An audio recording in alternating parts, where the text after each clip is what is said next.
ओम शांति। सितंबर मास की 1 तारीख की मुरली। मीठे बच्चे, देह सहित सबकी याद भूल, बाप जो है जैसा है उसे यथार्थ पहचान, स्वयं को बिंदी समझ, बिंदी रूप से बाप को याद करो। प्रश्न: कौन सा ज्ञान इस समय बाप से ही तुम्हें मिलता है और कोई नहीं दे सकते? उत्तर: तुम स्त्री पुरुष साथ में रहते, गृहस्थ व्यवहार की संभाल करते, पवित्र रहो। यह ज्ञान अभी इसी समय बाप तुम्हें देते हैं और कोई यह ज्ञान दे नहीं सकता। तुम्हें दान तो 5 विकारों का करना है, लेकिन मुख्य है काम, जिस पर पूरी विजय पानी है। सर्वशक्तिवान बाप की याद और श्रीमत पर चलने से ही यह ताकत मिलती है। गीत: दुखियों पर रहम करो माँ बाप हमारे। ओम शांति। वही बाप बैठ बच्चों को समझाते हैं। कौन है यह बाप? यह बच्चे जानते हैं जिनके सन्मुख बाप बैठे हैं। अब तुम बच्चों की बुद्धि का योग बेहद के बाप तरफ है। बुद्धि का योग अभी हद के बाप से तोड़ना है। सारी दुनिया के जो भी मित्र संबंधी हैं, बल्कि इस देह को, दुनिया को, सबको भूलना है। यह बाप के डायरेक्शन मिलते हैं। बाप बच्चों को कभी नहीं भूलते हैं। बाप तो कहते हैं भक्ति मार्ग में भी तुम भक्तों की हम संभाल करते आए हैं, परंतु ड्रामा अनुसार तुम बच्चों को भूलना ही है। भूलवाती है माया। हम आत्मा हैं यह भी रावण भुला देते हैं, देह अभिमानी बना देते हैं। यह तुम बच्चों का पार्ट है। ऐसे नहीं कि तुम वहाँ सिर्फ बाप को भूल जाते हो, परंतु वह जो है जैसा है उस बाप की याद और सुख देने का ज्ञान भूल जाते हो। अभी तुम जानते हो बाबा कल्प कल्प आते हैं। बाबा कैसा है यह भी बुद्धि में धारण करना है। मनुष्यों ने तो शिवलिंग का बड़ा चित्र बनाया है और सभी के चित्र तो ठीक हैं। जैसे ब्रह्मा, विष्णु और शंकर का चित्र भी ठीक है, मंदिरों में पूजे जाते हैं, परंतु परमपिता परमात्मा का नाम, रूप, देश, काल जो है वह भूल जाते हैं, चित्र भी भूल जाते हैं। अभी तुम बच्चों को समझाया जाता है कि आत्मा बिंदी रूप है, स्टार मिसल बिंदी है, प्रकृति के बीच में रहती है। बच्चे जानते हैं हम आत्मा हैं। शरीर की प्रकृति के बीच मुझ आत्मा का स्थान है। यह तो सब मानेंगे, बहुत सूक्ष्म बिंदी जैसी है। यह भी जानते हो परमपिता परमात्मा भी ऐसे बिंदी रूप ही होगा। खुद आकर समझाते हैं मैं भी बिंदी हूँ, परंतु मनुष्यों ने बड़ा रूप ज्योतिर्लिंगम बना दिया है। जैसे बुद्ध का भी बड़ा लंबा चौड़ा रूप बनाते हैं, पांडवों के शरीर भी भक्ति मार्ग में बहुत लंबे बनाते हैं। भक्ति मार्ग में लंबे चित्र होते हैं, ज्ञान मार्ग में छोटी चीज होती है। परमात्मा कहते हैं मैं बिंदी हूँ। कहाँ कहाँ बहुत बड़ा लिंग भी रखते हैं। नहीं तो बिंदी की पूजा कैसे हो सके? पूजा तो जरूर बड़ी चीज की होगी ना। तुमको अभी बिंदी रूप समझाया है। इन बातों को मनुष्य तो समझ ना सके। तुम बच्चों को भी पहले यह समझ नहीं थी। अभी जब परिपक्व अवस्था हुई है तो समझते हो यह तो यथार्थ बात है। अगर शुरू से लेकर बाबा भी समझाते तो हम समझ नहीं सकते, क्योंकि बिंदी कोई चीज तो है नहीं, हम मानते नहीं। परंपरा से शिवलिंग कहा जाता, यह फिर क्या है? तो बाप समझाते हैं कि वह भी रोंग है। मैं जो तुम्हारा बाप हूँ, मैं बिंदी हूँ, तुम्हारा भी बिंदी रूप है, परंतु पूजा आदि के लिए बड़ा शिवलिंग बनाते हैं। आत्माओं का रूप भी शालिग्राम बनाते हैं, परंतु ऐसे है नहीं। आत्मा इतनी बड़ी हो नहीं सकती। आत्मा देखने में भी बड़ा मुश्किल आती है। ये समझने की बड़ी गुह्य बातें हैं। आत्मा भी बिंदी रूप है। इस छोटी सी आत्मा में 84 जन्मों का पार्ट है। एक सेकंड न मिले दूसरे से। 84 जन्मों का पार्ट सारा एक छोटी सी आत्मा में नूंदा हुआ है। यह बड़ी कुदरत की बात है। सारा पार्ट बिंदी में रहता है। उस नाटक में भी पार्ट बजाने वालों की बुद्धि में सारा पार्ट रहता है ना, वह है छोटा पार्ट। यह 84 जन्मों का पार्ट भी अच्छी रीति समझना है और फिर समझाने की भी बड़ी युक्ति चाहिए। इतनी छोटी बिंदी है, कितनी छोटी है, कितनी शक्तिवान है। उनको परमपिता परमात्मा कहा जाता है। तुम आत्माएं उनसे योग लगाने से मास्टर सर्वशक्तिमान बनते हो। माया पर जीत पाकर अटल अखंड सुख शांति में राज्य करते हो। कितनी समझने की बातें हैं। यह है पढ़ाई, है भी बहुत सहज। यह बाप ही समझा सकते हैं, कोई मनुष्य नहीं समझ सकते हैं, समझा सकते हैं। बरोबर इतनी छोटी चीज, परंतु नाम कितना बड़ा रखते हैं, ज्ञान का सागर। तुम कहते हो मनुष्य सृष्टि का बीज रूप चैतन्य सत अविनाशी है। कहते आते हैं, परंतु किसकी बुद्धि में नहीं आता है कि यह वस्तु क्या है। गुण तो बहुत अथाह गाते हैं। अभी तुम बच्चे बाप के सन्मुख बैठे हो, जान गए हो। आत्माएं तो सन्मुख ही हैं। सब आत्माएं ब्रदर्स ही हैं। कितनी छोटी छोटी बिंदी हैं, विचार करो। मूल वतन का हम जो चित्र बनाते हैं उसमें बिंदु रूप ही दिखाते हैं। जैसे स्टार्स आकाश तत्व में ऊपर खड़े हैं, वैसे ही महतत्व में भी हम ऐसे स्टार माफिक अपने अपने सेक्शन में खड़े होंगे। झाड़ छोटे छोटे स्टार्स का बना हुआ है। वहाँ से फिर आत्मा आती है, शरीर धारण करती है पार्ट बजाने के लिए। कैसे नंबरवार आत्माएं आती हैं, ये सारी बुद्धि चलनी चाहिए।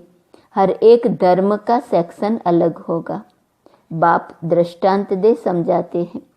बनियन ट्री का भी मिसाल समझाते हैं। हिंदी बहुत जगह चलती है, तो बच्चों को हिंदी भाषा में समझाना पड़ेगा। परमपिता परमात्मा भी हिंदी भाषा में ही समझाते हैं।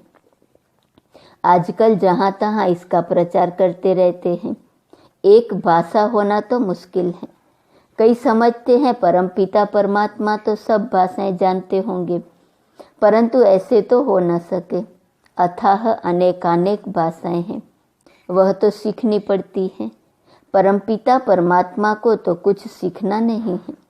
उन्होंने कल्प पहले जिस भाषा में समझाया है उसमें ही समझाते हैं। बाकी भाषाएं तो हर एक को पढ़नी होती हैं। बाप को पढ़नी होती हैं क्या? तुम देखते हो शुरू से हिंदी चली है, सब हिंदी सीखते जाते हैं। भारत में हिंदी का प्रचार है। बाप भी हिंदी में समझाते हैं। फिर हर एक को अपनी भाषा में ट्रांसलेशन कर औरों को समझाना पड़े। बाप और बाप की रचना का परिचय सबको समझाना है। सभी का सद्गति दाता वह एक बाप है। यह सब जानेंगे, बरोबर बाप आया हुआ है। बाप कहते हैं मैं भारत में ही आता हूँ। भारत हमारा बर्थ प्लेस है। शिव के मंदिर, देवी देवताओं के मंदिर भी यहाँ हैं। देवी देवताओं का राज्य भी भारत में होता है। बाप भी भारत में आते हैं। देवी देवता धर्म की स्थापना यहाँ की ही है, तो मंदिर भी जरूर यहाँ चाहिए। औरों के इतने मंदिर नहीं होंगे, यहाँ तो बहुत मंदिर हैं। घर घर में लक्ष्मी नारायण के चित्र, राधे कृष्ण के चित्र, राम सीता के चित्र रखते हैं, क्योंकि भारत में होकर गए हैं। परंतु उन्होंने कैसे राज्य लिया वह भूल गए हैं। चैतन्य में राज्य करके गए हैं। लक्ष्मी नारायण वैकुंठ के महाराजा महारानी हैं। उन्हों को राज्य किए कितना समय हुआ यह भी जानते हैं। मुख से कहते भी हैं क्राइस्ट से 3000 वर्ष पहले देवी देवताओं का राज्य था। तो क्राइस्ट को 2000 वर्ष हुए ना। तो जो ऐसे कहते हैं उन्हें उसी बात पर समझाना चाहिए। कहते हैं क्राइस्ट से 3000 वर्ष पहले देवी देवताओं का राज्य था, अर्थात स्वर्ग था। ऐसे नहीं कि क्राइस्ट भी उस स्वर्ग में था। पूछेंगे क्राइस्ट लोग तब कहाँ थे, यानी उन्हों की आत्माएं कहाँ थी? इस्लामी, बौद्धी, क्रिश्चियन आदि की आत्माएं सब कहाँ थी? यह समझाना तो बड़ा सहज है।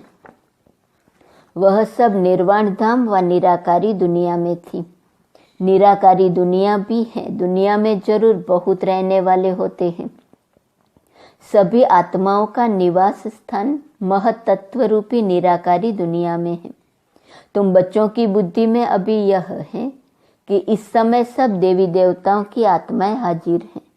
तब बाप आए हैं, फिर से देवी देवता धर्म की स्थापना करते हैं। समझो कोई धर्म आता है, पहले तो बहुत छोटा होता है। छोटी छोटी शाखाएं निकल जब पूरी होती हैं, तब यह तुम्हारा फाउंडेशन भी पूरा होता है। बीज और झाड़ का राज समझाना तो बहुत सहज है। मनुष्य सृष्टि का झाड़ बहुत धर्मों का है। समझते भी हैं फलाना धर्म था तो फलाना धर्म नहीं था। अभी छोटे छोटे धर्म निकलते हैं, आगे तो नहीं थे ना। छोटी छोटी शाखाएं तो अभी निकली हैं। यह तुम बच्चे जानते हो और कोई नहीं जानते। आत्मा और परमात्मा का बिंदी रूप नहीं जानते हैं। अभी बाबा ने तुम बच्चों को आकर समझाया है। तुम कहते हो बाबा हम आपके बच्चे हैं। कल्प पहले भी आपसे मिले थे, आपके बच्चे बने थे। बच्चे बनते हैं बाप का वर्षा लेने। बाप कहते हैं तुम हमारे हो, गोया एडॉप्ट किया, मुख वंशावली बने। तुम सब एडॉप्टेड हो। बाबा भी ब्रह्मा मुख से कहते हैं तुम आत्माएं हमारी हो। तुम आत्माएं भी कहती हो बाबा आपने जो ब्रह्मा तन में आकर अपना परिचय दिया है, हम आपके हैं। बाबा कहने से ही वर्षे की खुशबू आनी चाहिए। बच्चे ही कह सकते। यह है प्रवृत्ति मार्ग। सन्यासियों के शिष्य बनते हैं, वह बाप बच्चे नहीं बनते। वर्षा बाप से जायदाद का मिलता है। वह तो कहेंगे हमने गुरु किया है। गुरु से तो जायदाद का वर्षा नहीं मिलेगा। वह तो जायदाद को छोड़ जंगल में चले जाते हैं। वह जायदाद दे न सके। वह है ही निवृत्ति मार्ग वाले। बाप तो जायदाद देते हैं, उनसे कुछ नहीं मिलता। जंगल में जाएंगे तो सन्यासी कहलाएंगे। तुम भी सन्यासी कहलाते हो। वह है हठयोगी सन्यासी, तुम राजयोगी सन्यासी हो।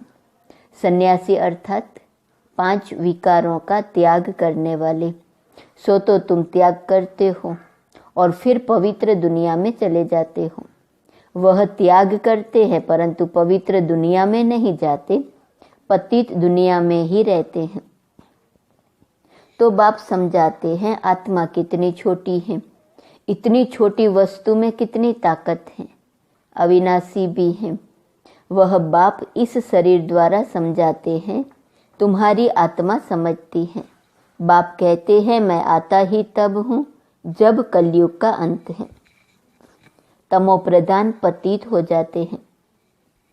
मुझे भी याद तब करेंगे जब संगम होगा, तब ही हम आएंगे, तब ही विनाश के चिन्ह भी देखने में आएंगे। सो तो बरोबर देखते हो। अभी तुमको समझ मिलती है, वह फिर औरों को देनी है।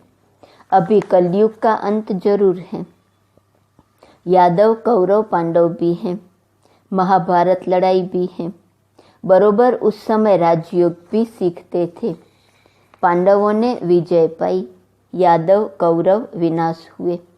स्वर्ग में तो एक ही धर्म होता है, अनेक धर्म खलास हो जाते हैं। यह बाप बैठ समझाते हैं। बच्चे जानते हैं बाबा की इस राजयोग की शिक्षा से हम बरोबर 100 देवी देवता पद पाते हैं। तुम पुरुषार्थ करते हो, हम तो नर से नारायण ही बनेंगे। बाप का वारिस जरूर बनेंगे, तख्त नसीन बनेंगे। फिर जितना जो पुरुषार्थ करेंगे उतना पद पाएंगे।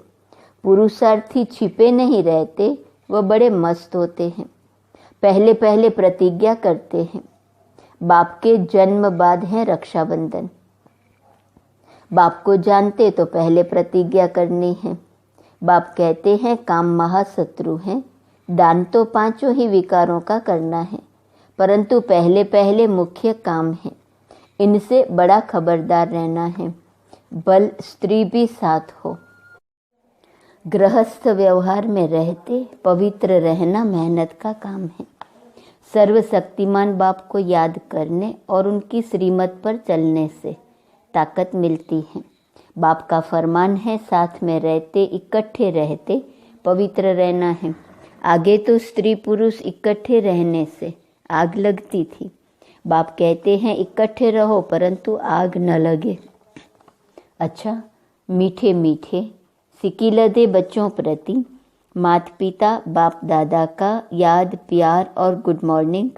रूहानी बाप की रूहानी बच्चों को नमस्ते।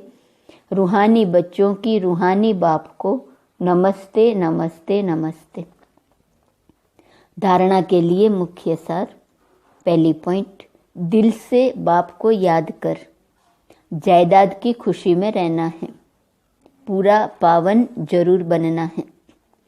दूसरी पॉइंट, विचार करना है आत्मा कितनी छोटी है और उसमें कितना अविनाशी पार्ट नोंदा हुआ है। बिंदु बाप की याद में रहना है। वरदान, स्व इच्छा और दृढ़ संकल्प से एक देकर पदम लेने वाले चतुर सुजान भव। चतुर सुजान बच्चे मिट्टी से भरे हुए सूखे चावल देकर एक का पदम गुणा भाग्य बना लेते हैं।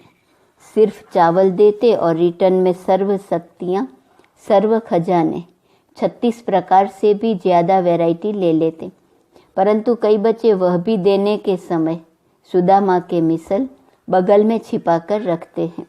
बाप खींचकर ले सकते हैं, लेकिन खींचकर लिया तो उसका रिटर्न इतना नहीं मिलेगा। इसलिए स्व इच्छा और दृढ़ संकल्प से एक देकर पदम लेना, यही चतुराई है। इस देने में ही कल्याण है। स्लोगन, साक्षी बन न्यारे होकर हर खेल को देखने वाले ही साक्षी दृष्टा हैं।